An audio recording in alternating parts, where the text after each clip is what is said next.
আওয়ামী লীগের যারা চালক ছিলেন এই সময় আপনি তাদের বিচার করেন। আপনি দলটাকে বাতিল করে দিবেন, দল কিছু করতে পারবে না, রাস্তায় বাড়িতে পারবে না, অমুক করতে পারবেন। আপনি 1 কোটি লোকের সঙ্গে পারবেন? 1 কোটি লোক মাঠে তো নামেন, এবং হ্যাঁ মাঠে তো নাই, মাঠে পাবেন। ওই যে আওয়ামী লীগ যখন ক্ষমতায় ছিল তখন বিএনপি বলতো পুলিশ ছাড়া আসেন দেখাই দেবো, বলতো না? আওয়ামী লীগ ওরা বলবে কদিন পরে, দুদিন যাক না, ইলেকশনটা খালি হোক না, দেখেন না কি হয়। আজকে তারা মাঠ দাপায় বেড়াচ্ছে, তখন মাঠে তারা 10 কদম হাঁটতে পারে কিনা দেখেন। দুজন দর্শক আছেন এই মুহূর্তে আমার সঙ্গে, তাদের সাথে একটু কথা বলতে চাই। দর্শক স্বাগত জানাই, কে বলছেন, কোথা থেকে বলছেন, আপনার প্রশ্ন করবেন। আমি রংপুর থেকে সাদ্দাম হোসাইন বলছি। বলবেন। আমার প্রশ্নটা হচ্ছে কি, এই বর্তমান যে অন্তর্বর্তী সরকার, ইনি বলেছেন এবারকার নির্বাচন শ্রেষ্ঠ নির্বাচন হবে। আওয়ামী লীগ অংশগ্রহণ না নিলে আদৌ কি শ্রেষ্ঠ নির্বাচন হবে? বলবেন আপনার প্রশ্ন। আমি আমি আমি যে প্রশ্নটি করতে চাই, বর্তমান রাষ্ট্রপতির অধীনে বর্তমান উপদেষ্টা পরিষদ শপথ গ্রহণ করেছিলেন। তাহলে এই সরকার যখন রাষ্ট্রপতির ছবি সরিয়ে ফেলার নির্দেশ দিলেন বা সরিয়ে ফেললেন, তখন বর্তমান উপদেষ্টা পরিষদ বা সরকার তাদের ক্ষমতায় থাকার নৈতিকতা হারিয়েছেন কিনা, তারা ক্ষমতায় থাকতে পারেন কিনা? তারা তো রাষ্ট্রপতিকে অপদস্থ করেছেন, সংবিধানকে অপদস্থ করলেন। এটি একজন দর্শক আছেন এই মুহূর্তে আমাদের সঙ্গে, তার প্রশ্নটি নিতে চাই। স্বাগত জানাই, কে বলছেন, কোথা থেকে বলছেন, আপনার প্রশ্নটি করবেন। হ্যালো, জি শুনতে পাচ্ছি। আচ্ছা, আমি আরিফ বলছি মিরপুর থেকে। হ্যাঁ, বলবেন। যে আমার প্রশ্ন হচ্ছে যারা মাসুদ কামালের কাছে, যে দেখেন যে এখন আইন করে আওয়ামী লীগ নির্বাচনকে ইয়ে করা হয়েছে, বন্ধ করা হয়েছে, কিন্তু আমি একটু বলি যে আওয়ামী লীগ যতগুলো অপরাধ করছে মোটামুটি সবগুলো অপরাধই কিন্তু বিএনপি করছে। আমি ছোট করে বলি, বিস্তারিত বললে প্রশ্ন বড় হয়ে যাবে। দেখেন, আওয়ামী লীগ যে 16 বছরে দুর্নীতি করছে, তার আগের ঠিক 5 বছরে বিএনপি পরপর 5 বার বিশ্ব চ্যাম্পিয়ন হয়েছে, 2001 থেকে 2006, এবং এই অ্যাসেসমেন্টটা করছিল কিন্তু টিআইবি। 1 নম্বর। 2 নম্বর হচ্ছে দেখেন নির্বাচন, 2006 সালে কিন্তু বিএনপি নির্বাচনকে হাসান সাহেবকে দিয়ে নিজের মতো করার চেষ্টা করছিল। 16 বছরে আওয়ামী লীগ সেই কাজটাই করছে ব্যাপকভাবে। আবার দেখেন রাজনৈতিক প্রতিহিংসা, আওয়ামী লীগে বিএনপির আমলে আসুল্লাহ মাস্টারকে হত্যা করা হয়েছে, ইবিএ সাহেবকে হত্যা করা হয়েছে, এবং মাসুদ কামাল সাহেব জানেন হয়তো তারও আগে 94 সালে মেয়র হানিফ ইলেকশনের পরপরই 7 জনকে ব্রাশ ফায়ার করে বিএনপি মারছে। এবং আরো মজার ঘটনা দেখেন, রাজনৈতিক প্রতিহিংসার গত 53 বছরের সবচেয়ে বড় উদাহরণ হচ্ছে 21 আগস্ট।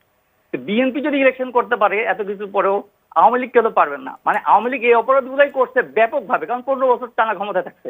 অসংখ্য ধন্যবাদ, আপনি থাকুন আমাদের সঙ্গে। মাসুদ কামাল, একই অপরাধী দুটি দল, কেউ বেশি সময় পাওয়ার জন্য বেশি আকারে করেছে, ব্যাপক আকারে করেছে, কেউ কম সময়ের জন্য কম ভাবে করেছে। তাহলে কেন বিএনপি নির্বাচন করতে পারলে আওয়ামী লীগ করতে পারবে না? আওয়ামী লীগ নির্বাচন করতে না পারার কারণ কিন্তু বিএনপির সঙ্গে তুলনা না। আওয়ামী লীগ নির্বাচন করতে পারছে না এই কারণে যে এখন যারা ক্ষমতায় আছে, যারা নির্বাচন দিচ্ছে, তারা চায় না আওয়ামী লীগ নির্বাচন করুক, অতএব আওয়ামী লীগ নির্বাচন করতে পারছে না। বাদ বাকি যে সমস্ত আইন কানুন লজিক দেখাচ্ছেন না, এগুলো অর্থহীন, এগুলি কেউ গুরুত্ব দিচ্ছে না। তো এখন যারা নির্বাচনটা কন্ডাক্ট করতেছেন ওনারা চান না যে আওয়ামী লীগ নির্বাচন করুক, অতএব আওয়ামী লীগ নির্বাচন করতে পারছে। এটি হচ্ছে মূল বিষয়, এটাই মূল বিষয়। বাকি যে সমস্ত লজিক অ্যান্টি লজিক যা যা বললেন ভাই, এটা নিয়ে আপনি আলোচনা করেন, আমিও করতে পারি, কিন্তু কোনো কাজ হবে না। রাশেদ খান যে কথাটা বললেন যে আওয়ামী লীগের নির্বাচন না করার ক্ষেত্রে উনি যে যুক্তিটা দিলেন, আমি এই যুক্তির সঙ্গে একেবারে একমত না, একদমই এক। কিভাবে? আমি কারণটা বলি। বিশেষ করে আওয়ামী লীগ যে গণহত্যা চালাইছে, যে লোককে মারছে 1500 নাকি 1000 আমি জানি না, কারণ জাতিসংঘ বলে 1500, গভর্নমেন্ট বলে প্রায় 1000, গভর্নমেন্ট কিন্তু 1000, হ্যাঁ প্রায় 1000 বলে। তো যে সংখ্যাটা যাই হোক না কেন, হোয়াট এভার ইট ইজ, এটা নিয়ে আমার কোনো বক্তব্য নেই। এর জন্য এটাকে গণহত্যা হিসেবে আমি বলবো। এর জন্য বিচার হওয়া উচিত নিঃসন্দেহে। কার বিচার হওয়া উচিত? যাকে আপনি চিহ্নিত করেন, যার যার বিরুদ্ধে মামলা হবে, সবার বিচার হওয়া উচিত। আপনি ধরেন এই কাজটার সঙ্গে জড়িত আছে শেখ হাসিনা, তার মন্ত্রী পরিষদ, অথবা তার আগের মন্ত্রী পরিষদ, অথবা তার আগের মন্ত্রী পরিষদ। তার মানে 2014 থেকে শুরু করে 2024 পর্যন্ত এই প্রত্যেকটা মন্ত্রী পরিষদের সদস্যের বিরুদ্ধে আপনি মামলা করেন। আওয়ামী লীগের সেন্ট্রাল কমিটি এই সময় যতগুলি মেম্বার ছিল সবার বিরুদ্ধে মামলা করেন। আওয়ামী লীগের যারা নাকি এমপি ছিল সবার বিরুদ্ধে মামলা করেন।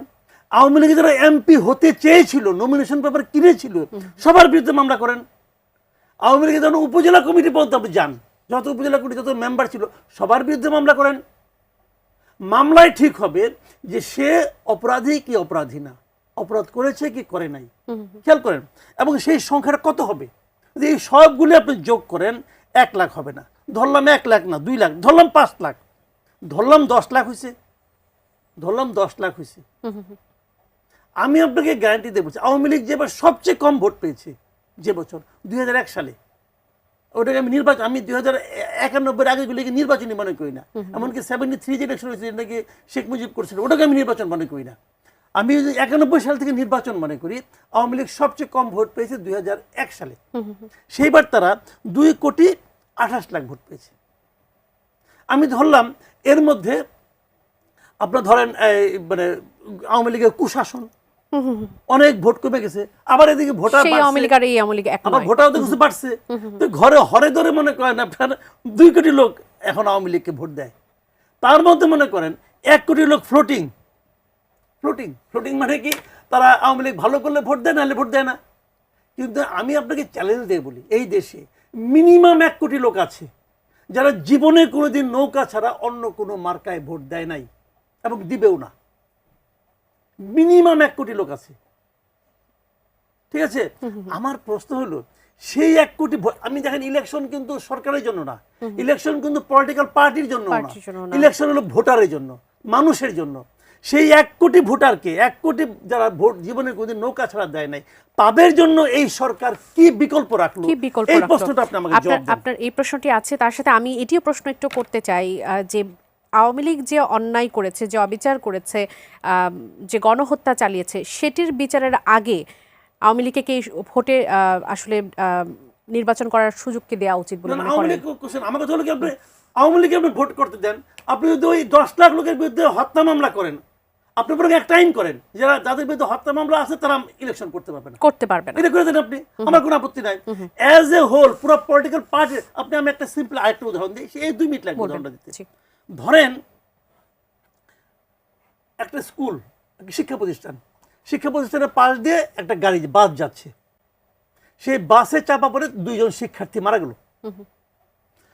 স্টুডেন্টরা যে কি করবে, ধরা যাক সেটা হলো আপনার টাটা কোম্পানি বাস, স্টুডেন্টরা যে কি করবে, এখন স্টুডেন্টদের করণীয় কি? ওই ড্রাইভারকে ধরে বিচার করা, পুলিশের কাছে দেওয়া। এখন আপনি বলেন না, টাটা কোম্পানি বাস পড়ে যাও, আচ্ছা বাস পড়ে দিলেন, কোন কোম্পানি? Tata company. অথবা যাও রতন টাটার কাছে যা কমপ্লেন করো, তোমার বাস আমার স্টুডেন্ট মারছে। তাহলে আসলে করণীয়টা কি?